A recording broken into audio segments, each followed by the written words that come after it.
So, guys, have you heard? The sun is leaking. Yeah, I know, wacky. It seems to do that all the time. It just leaks plasma, radiation, light, whatever. Maybe light and plasma. Yep, that makes sense. Okay, but I'm not talking about no giant gas ball in the middle of our solar system. I mean, I don't know what else would be fucking leaking, or solar flare. We're not talking about solar flares. We're talking about games here. So, recently I learned about a situation about a game that recently turned 20 years old. And a game that was also made... I was born before this game was made, actually, so I kind of predate it. I'm talking about Half-Life 2, one of the most influential games of... I'll say... I don't need to even... ever, I guess, of 2004 or whatever. Half-Life 2, Half-Life... guys, I mean, we could talk about the history of Half-Life. So, if you don't know what Half-Life is, if you've been living under a rock, or you've been poisoned by Skibidi Toilet, Half-Life is a game developed and published by Valve. Some other Sierra or whatever did it, and then Half-Life 1 was a success because it was released in 1998, still holds up to this day. It had a big modding scene, and then later in 2004 they made Half-Life 2, even though there was a leak back in 2003. This is not important, but okay, maybe it was kind of important to what we're talking about, but yeah, Half-Life 2 was successful. A lot of mods came from it, like Gary's mod, Black Mesa, and a lot of other games that Valve made. Valve made a lot of games using... It also popularized the Source engine, and a lot of games have Half-Life to thank for, being created. Portal 1 and 2. Portal 1, Portal 2. Counter-Strike, Team Fortress 2. Fortress 2. And, that's all I can really think of. I think there might be more Source Engine games that Valve made, but I can only think of Portal and Half-Life, as well as, I guess... I don't know what I'm saying, man. I'm just rambling. Anyways, yes, Half-Life, big game, came out 20 years ago.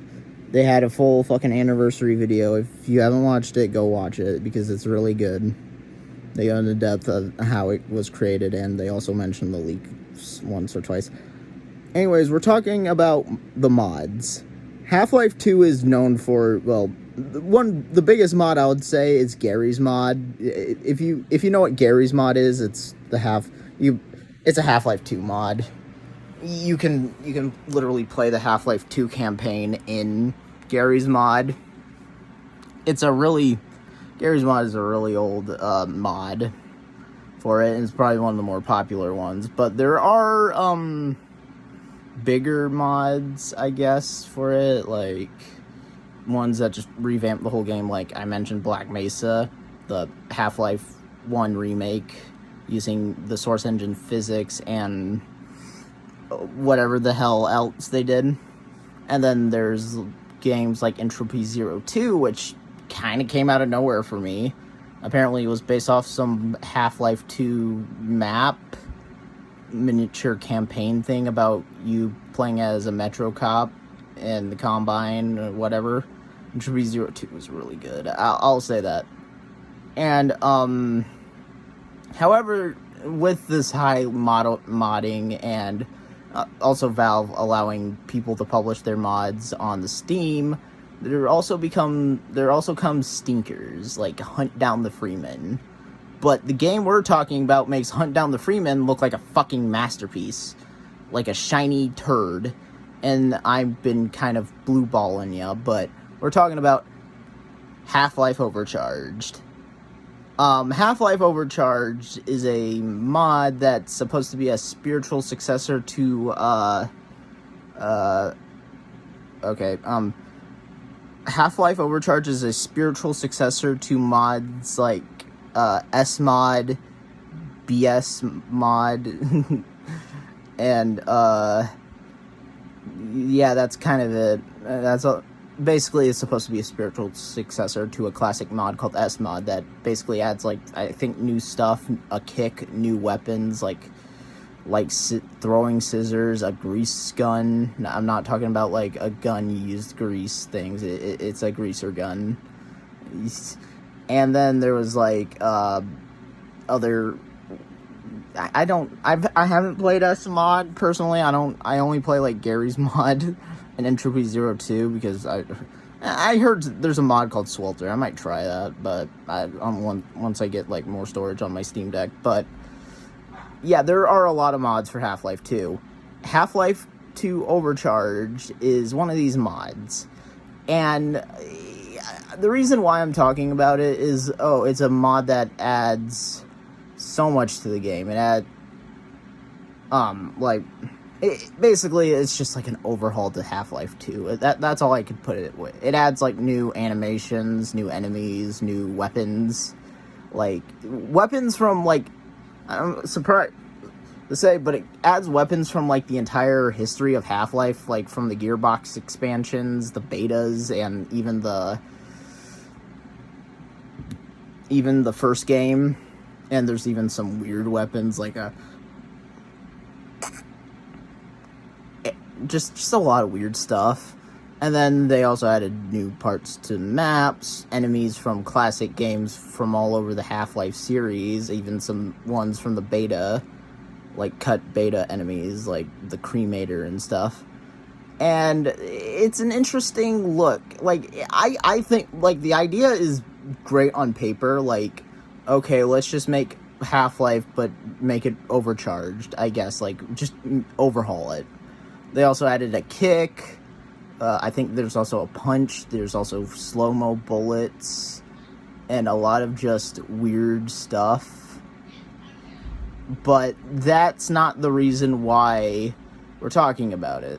The mod is, well, when it first came out, when people played it, it was really buggy and glitchy. There's a YouTuber called Jolly who basically had a video titled the best worst mod ever, and it does have some potential and it looks fun, but apparently it was harshly criticized because it was glitchy as hell. The sun, there was points where the sun they added a new lighting system. The sun would just leak into it, and there's a YouTuber named NoClick who basically coined the phrase "the sun is leaking." That's where I'm getting it. But this whole, however, I mean, yes, we're talking about a bad mod. Okay, so the mod is bad. All right, it's dog shit. The creators said, "Oh, we listened to your guys' criticism. We're gonna try to fix it." So they started work on version 2.0. And when version 2.0 released, it was praised. No, it wasn't. It was even criticized even more harshly because they didn't fix anything. They added some new guns. Okay, but you didn't fix shit. So where the hell are the bug fixes? Why the hell are some of the NPCs AI just brain dead? And why is the sun leaking? And, okay, so, yeah, they didn't fix shit, they lied, okay, so, big deal. No.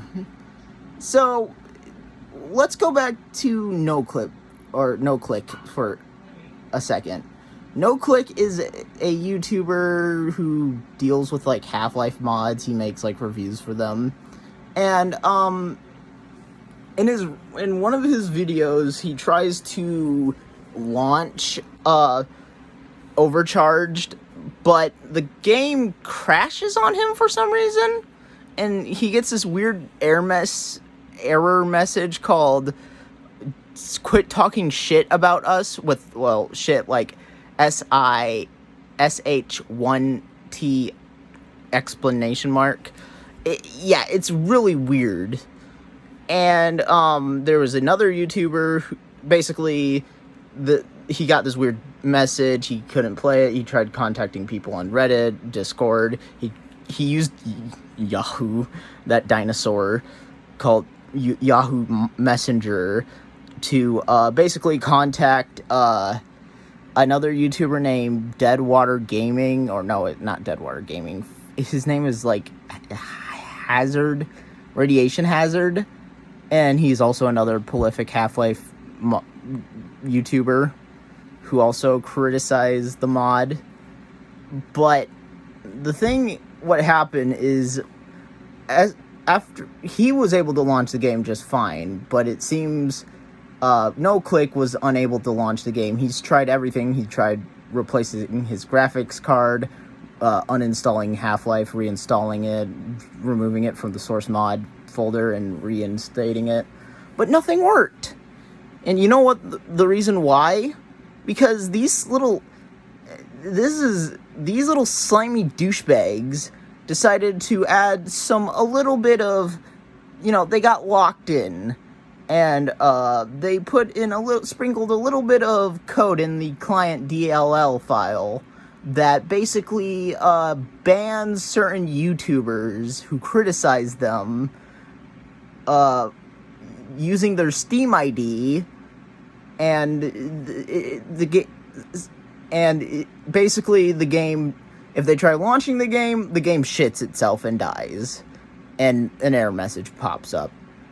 And you think, oh, it's just, but the thing is, they put a DLL, in the DLL file, again, they put their Steam username and their IP, no, not their IPs, their IDs, which kind of seems weird, like, straight up.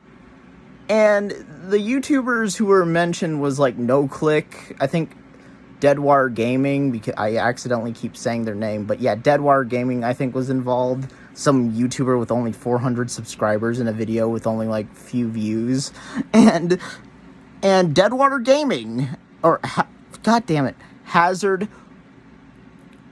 Radiation Hazard was on the list, but it didn't, the weird malicious code didn't work for him. At this point, this doesn't seem like a game anymore. This seems like a fucking malicious virus. And this, of course, caused a bit of backlash. I'm not gonna lie. You can't just straight up, like, I think using someone's Steam ID is basically kind of the same idea of doxing them. Basically, it's kind of scummy. And it seems like they have massive egos and are like, oh, you can't do this. It kind of reminds me of there's like some weird Sonic game back in the day, and it told you not to pirate it, or else you'll face the wrath. It would give you a virus, and it will tell you to face the wrath of Sega and this company, which is really silly and stupid. But, yeah, it kind of reminds me of that. But I feel like that was way more malicious. Well, this is just...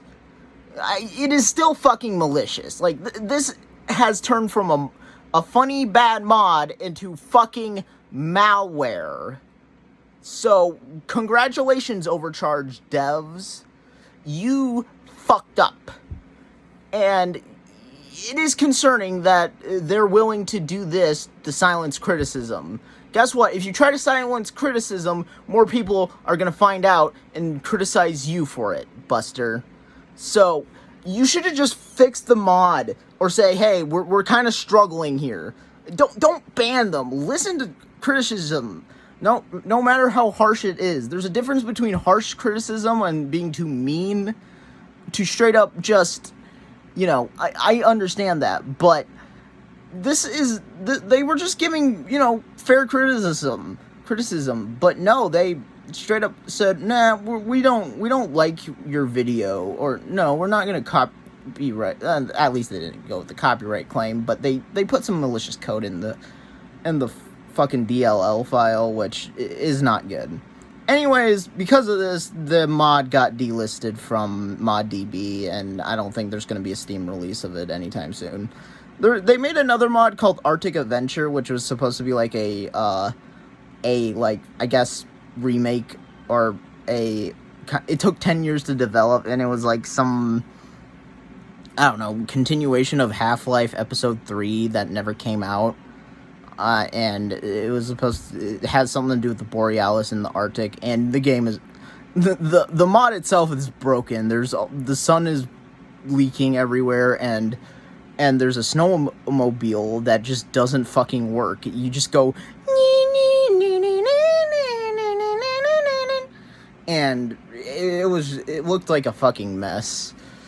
Honestly, it was a fucking mess, alright? It was just a fucking shit show. And they also added boob physics to Alex, because fuck horniness. I mean, I'm pretty horny and a degenerate, but come on, man. Did you have to spend 10 years to animate that instead of just, I don't know, actually making a good fucking mod? And it wouldn't surprise me. I mean, I don't think they put malicious code in it, but if they're willing to do that to silence their critics, I wouldn't trust Arctic Adventures. So, if you have it, fucking uninstall it. Like, uninstall it right now, Buster. It's not fucking worth it. It's on Steam. Uninstall it. Remove it from your Steam library. For the love of God. I know what I'm saying may sound like, oh, please, burn them to the stake. I'm not saying that, but come on. You don't just put malicious fucking code in a fucking mod for Half-Life 2. It is ridiculous. And, you know, criticism's good, but, you know, it's bad when people just try to fucking do shit like this.